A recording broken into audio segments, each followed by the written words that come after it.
अब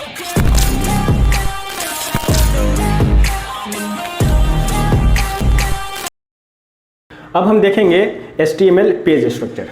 HTML page structure को जानना इसलिए ज़रूरी है क्योंकि जब भी आप कोई भी वेब पेज बनाने जाओगे तो ये पेज स्ट्रक्चर को आपको लिखना ही होगा। उसके बाद ही आप कुछ कंटेंट, कुछ टेक्स्ट, कुछ ऑडियो वीडियो जो भी है वो आप ऐड कर पाओगे। तो ये पेज स्ट्रक्चर आपको रटने की ज़रूरत नहीं है, बस मैं जैसे लिख रहा हूँ आप वैसे लिखो और 2-3 बार जब आप लिख दोगे तो आपको ये रिमेंबर हो जाएगा, याद हो जाएगा और रटने की ज़रूरत नहीं है। बहुत इजी है और बहुत इंटरेस्टिंग भी है। ये पेज स्ट्रक्चर HTML के फर्स्ट कोडिंग पार्ट को रिप्रेजेंट करता है, जो कि आपको बहुत ज़रूरी है अगर आप कोई वेब पेज बनाने जा रहे हो तो देखिए, सबसे पहले पेज स्ट्रक्चर में हम लोग डॉक्यूमेंट टाइप को डिक्लेयर करते हैं, जो कि कैपिटल लेटर में लिखा जाता है डॉक टाइप। उसके बाद आप कैपिटल या स्मॉल लेटर किसी भी लेटर को यूज कर सकते हो। मैं यहाँ पर जो है कैपिटल लेटर को यूज कर रहा हूँ क्योंकि आपको क्लियर दिखेगा, सभी अल्फ़ाबेट अलग अलग दिखेंगे। HTML सबसे पहले टॉप में हम लोग डॉक्यूमेंट टाइप डिक्लेरेशन करते हैं, जो कि कोई टैग नहीं है, ये बस डॉक्यूमेंट टाइप को डिक्लेयर करने के लिए यूज किया जाता है। ये बताता है कि ये डॉक्यूमेंट किस टाइप का है, तो HTML का है।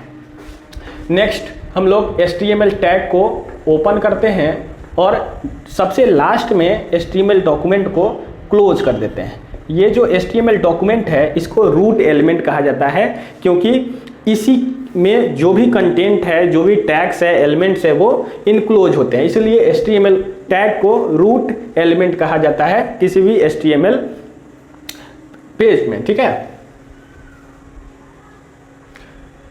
अब देखिए हम लोग हेड सेक्शन को शुरू करते हैं, हेड एलिमेंट को, और हेड एलिमेंट को क्लोज करने से पहले उसमें टाइटल एलिमेंट को ऐड करना पड़ता है।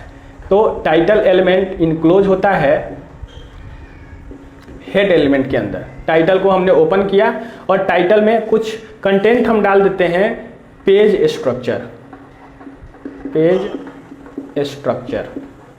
फिर टाइटल को क्लोज करना पड़ता है।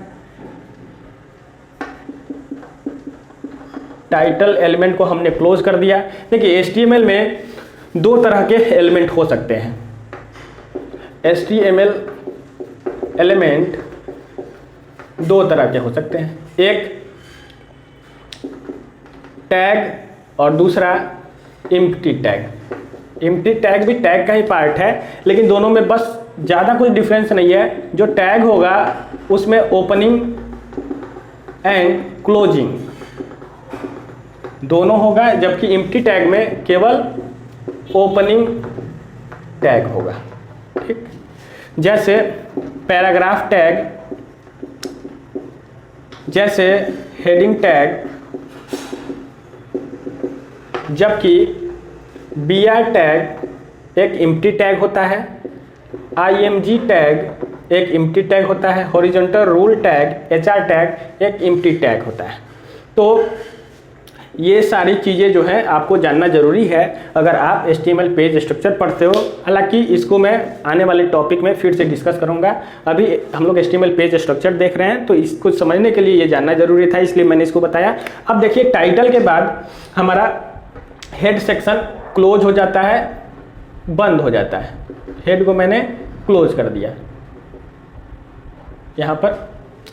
उसके बाद ओपन होता है बॉडी सेक्शन। बॉडी सेक्शन को HTML के पहले क्लोज करना पड़ता है। Body element closed before HTML element.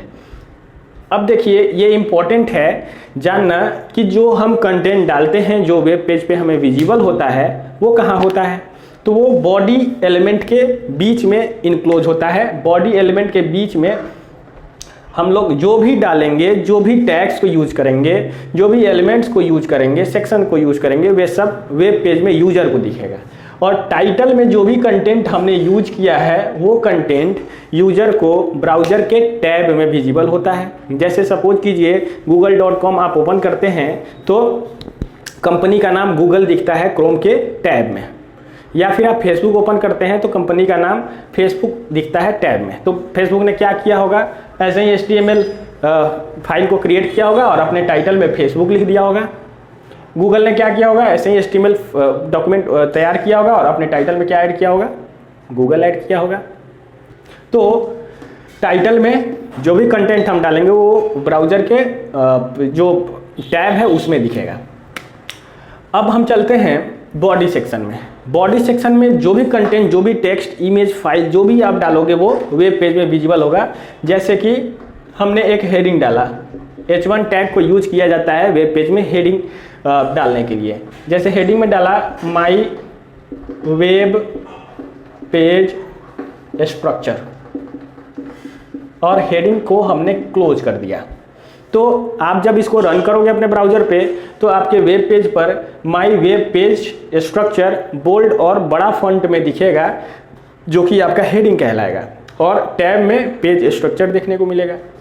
ऐसे ही इसमें अगर आप पैराग्राफ टैग को यूज करोगे, this is my first para, और पैराग्राफ टैग को आपने क्लोज कर दिया तो आपके वेब पेज पर दिखेगा this is my first para. ऐसे ही आप कोई इमेज अगर ऐड करते हो अपने डॉक्यूमेंट में img टैग को यूज करके, img src is equal to new folder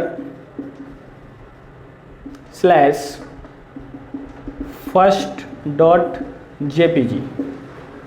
और इसको आपने ब्रैकेट को बंद कर दिया तो इमेज आपके वेब ब्राउज़र में दिखेगा। मतलब बॉडी के अंदर जो भी कंटेंट आप डालोगे वो आपके वेब पेज में विजिबल होगा यूज़र को। तो ये है एक बेसिक पेज स्ट्रक्चर। अब हम डिस्कस करेंगे कि इसमें जो भी एलिमेंट को हमने यूज किया है उसका क्या काम है, उसका क्या मतलब है। तो देखिए, डॉक्यूमेंट टाइप बताता है ब्राउज़र को कि ये जो डॉक्यूमेंट है वो किस टाइप का है, तो ये HTML टाइप का है। HTML रूट एलिमेंट होता है वेब पेज का, क्योंकि इसी के अंदर सारे कंटेंट, सारे एलिमेंट इनक्लोज किए हुए होते हैं।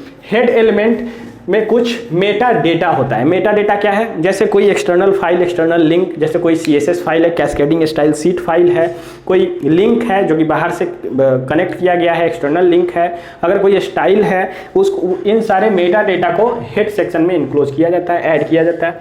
ऐसे ही टाइटल टैग वेब ब्राउज़र को बताता है कि ये जो वेब पेज है इसका टाइटल क्या होना चाहिए।